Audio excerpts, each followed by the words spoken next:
Հետաձգված կյանք, կյանքի առաքելության որոնում։ Դուք կարծում եք, որ դուք հաջողակ չեք, և կյանքը չի բերում ձեզ ուրախություն, իսկ ձեր գործը այն չէ, ինչի մասին երազել եք։ Յուրաքանչյուրը գալիս է այս աշխարհ իր կյանքի ծրագրով, որը առավել կարևոր է տվյալ հոգու համար, այս մարմնավորմամբ։ Դժվար թե հոգին մտածեր սոցիալական աստիճանում ինչ-որ կարևոր տեղ զբաղեցնելու մասին։ Նա մտածում է իր զարգացման մասին, և դրանում է մեր կյանքի ճանապարհի հասկանալու բանալին։ Դա բոլորի ներսում է, պետք է միայն գտնել այն, և այդ ժամանակ նյութական աշխարհն ինքն է հարմարվում մարդու խնդիրների լուծմանը։ Այս տեսանյութում ես կպատմեմ ձեզ, թե ինչպես գտնել ձեր սրտով աշխատանք, որը կզբաղեցնի ձեր մտքերը և կլիցքավորի ձեզ էներգիայով։ Արդյոք մարդիկ հաճախ են մտածում կյանքի առաքելության մասին։ Իրականում հաճախ։ Մեկ այլ հարց է, որ նրանց մտքի բնույթը չի հանգեցնում այդ հարցի պատասխանին, քանի որ հաճախ մարդիկ մտածում են կյանքի առաքելության մասին հուզական և լարվածության մեջ։ Նրանք ոչ այդքան այդ հարցի կոնկրետ պատասխանն են փնտրում, որքան իրենց մտքերում ինչ-որ հենարան են գտնում, թեկուզ ինչ-որ հուսադրող, ոգեշնչող էներգետիկ ռեսուրս, որը թույլ կտա նրանց կայունացնել ներքին վիճակը։ Պետք է բացառել զգացմունքներն ու ցավը, երբ մենք խոսում և մտածում ենք այդ թեմայի մասին։ Գտել եք ձեր տեղը, թե չեք գտել,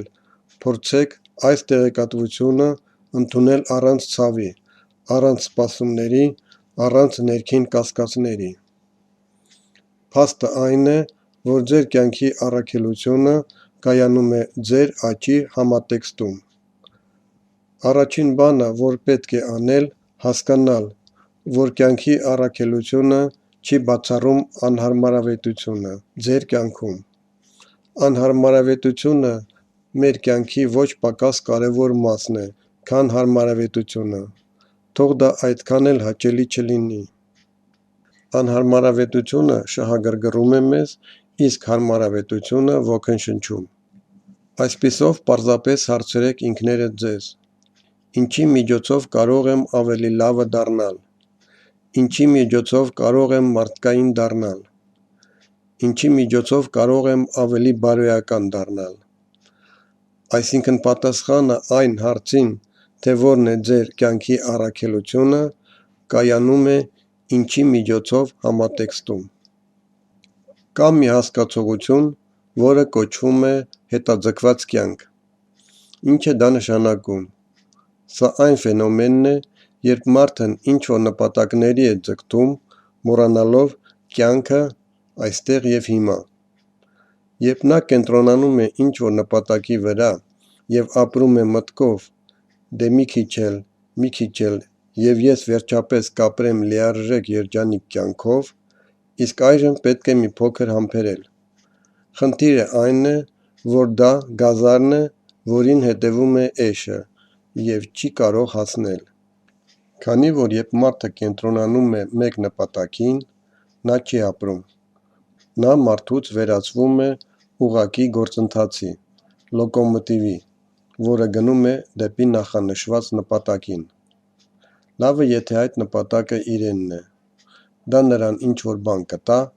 երբ նա այդ նպատակին հասնի։ Եթե այդ նպատակը պատրանք է կամ մանիպուլյացիա է ձեզնով, ապա այդ դեպքում մարդը չի ապրում ներկայով, իսկ երբ նա հասնի այդ նպատակին, նա միայն դատարկություն կունենա։ Այնպես որ առաջին բանը, որ մենք պետք է սկսենք անել արդեն հիմա, սկսել վայելել նրանով, ինչ դուք ունեք ձեր կյանքում հիմա։ Գտեք դրական պահեր, ուշադրություն դարձրեք դրա վրա և սկսեք ապրել լիարժեք կյանքով։ Հիշեք, որ կյանքի առաքելությունը լիարժեք կյանքի որոշակի ասպեկտն է, այսինքն ձեր կյանքը պետք է լինի լիարժեք։ Ձեզ թվում է, որ հենց որ գտնեք ձեր առաքելությունը, ձեր կյանքը լիարժեք կդառնա։ Իսկ դա այդպես չէ, պետք է տեղերով փոխել։ Ձին սայլից առաջ է։ Ձեր առաքելությունը գտնելու համար անհրաժեշտ է, որ ձեր կյանքը լինի լիարժեք։ Ուշադրություն դարձրեք բնության գեղեցկությանը, օրինակ ոսկե աշնանը, ձմռան ձյանը, վայելեք ճաշատեսակների համը, խմիչքների համը, ուրախացեք մարդկանց հետ հանդիպումներով։ Հետաձգված կյանքի մոտեցումը արտահայտված է նրանով, որ երբ մարդը շփվում է այն բանի հետ, որը կարող է նրան ուրախացնել, նա անցնում է կողքով, խորասուզված սեփական վշտի մեջ։ Մի խնդրին փոխարինելու կգա մյուսը, մի հարցին փոխարինելու կգա մյուսը։ Բավականին հաջողված մարդիկ կյանքի վերջին խոստովանել են, որ չափազանց շատ են աշխատել։ Այո, նրանք հաջողակ էին։ Այո, նրանք արդյունավետ էին։ Նրանք շատ բան են թողել իրենցից հետո։ Նրանք շատ բան են հասցրել բացի մեկ բանից։ Նրանք լիարժեք չեն ապրել։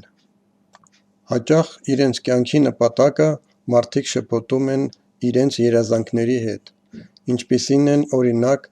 Կարիբյան կղզում հանգստանալը և վայելելը։ Ինչու են նման իդեալիստական պատկերները այդքան հայտնի։ Ինչու են նրանք ոգեշնչում և կառչում են մարդկանցից։ Բանը այն է, որ այդ պատկերները մարդուն հնարավորություն են տալիս ինչ-որ մխիթարություն ստանալ ներսի խնդիրներից։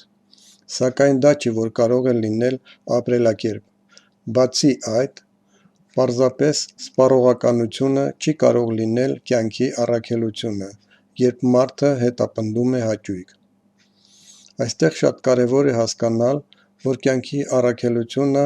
պարտադիր ենթադրում է դժվարություններ, որոնք հաղթահարելով դուք աճում եք։ Գտնելով ձեզ, ձեր կյանքը չի դառնա ավելի հարմարավետ, այն կդառնա ավելի հագեցած, ամբողջական իմաստով, բայց ոչ հարմարավետ։ Ֆյոդոր Դոստոևսկին մի անգամ ասել է. «Մարդ, ով չի գտել իր առաքելությունը, սովորաբար զուրկ է արժանապատվությունից»։ Սա շատ ճշգրիտ սահմանում է։ Երբ մարդը չի գտել իրեն, նա զուրկ է ինքնավստահությունից։ Նա վստահ չէ իր սեփական կենսունակությանը և հետևաբար նա սովորաբար թույլ է տալիս սրբել ոտքերը իր վրա, և նա զոհից ձգտում է դառնալ բռնակալ։ Երբ մարդը գտնի իր առաքելությունը, նա չի լինի ոչ բռնակալ, ոչ էլ զոհ։ Նա կարիք չունի ինչ-որ մեկին տիրելու, բայց նա թույլ չի տա ուրիշներին տիրելու իրեն։ Իրենց գտած մարդիկ արժանապատվության զգացում ունեցող մարդկանց համայնք է, որոնք չեն ձգտում տիրել միմյանց, և որոնք միշտ կարող են պայմանավորվել միմյանց հետ, հաշվի առնելով կյանքի խնդիրները և միմյանց կյանքի վեկտորները։ Դուք բոլորդ հասկանում եք, որ մարդը իրենից ավելի մեծ բան է ներկայացնում, քան պարզապես մարմինը։ Նրա նուրբ մարմինը ոչ պակաս կարևոր մաս է, քան ֆիզիկական մարմինը։ Հետևաբար շատ կարևոր է, որ մարդը ոչ միայն ֆիզիկապես հարմարավետ զգա իրեն, այլև հոգեպես։ Հետևաբար պարզ կանոն կա, պարզ լուծում, պարզ խորհուրդ. ազատվեք ավելորդ բաներից։ Թողեք միայն այն, ինչ իսկապես անհրաժեշտ է։ Ապրեք ընդարձակ տարածության մեջ։ Այսօր շատերը ոչ մի բան չգիտեն նուրբ մարմինների և գործընթացների մասին, որոնք կատարվում են նուրբ աշխարհում, և դրա համար պարտվում ենք գիտակից կյանքում, ու չենք հասկանում ինչու, կամ երբ հասկանում ենք, արդեն ուշ է, իսկ իրավիճակը արդեն փոխվել է։ Ինչպես գտնել առաքելությունը։ Իհարկե կան բազմաթիվ մեթոդներ։ Ուսումնասիրենք դրանցից ամենահեշտը, որը ոչ պակաս արդյունավետ է։ Շատերը գտնում են իրենց առաքելությունը այս մեթոդի օգնությամբ։ Պատկերացրեք, որ դուք ընդմիշտ լուծել եք ֆինանսական հարցը, և դուք այլևս մինչ կյանքի վերջ չպետք է մտածեք փողի մասին։ Ինչով կզբաղվեիք կյանքում։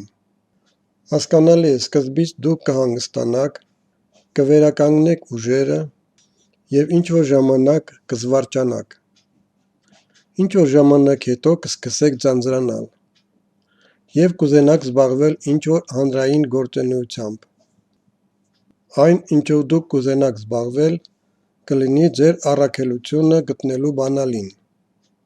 Եվ երբ դուք կգտնեք ձեր առաքելությունը, այդ ժամանակ պետք է գա ֆինանսական հոսքը,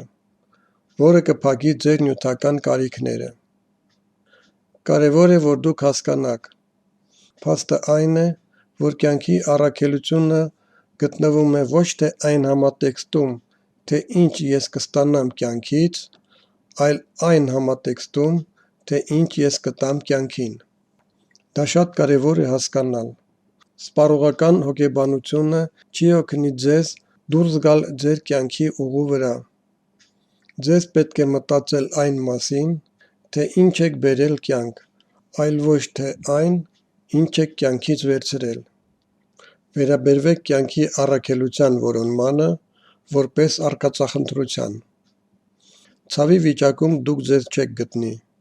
բայց էյֆորիկ երջանկության վիճակում էլ դուք ձեզ չեք գտնի։ Փորձեք գտնել ձեզ հանգիստ, խաղաղ, համարձակ հոգեվիճակում։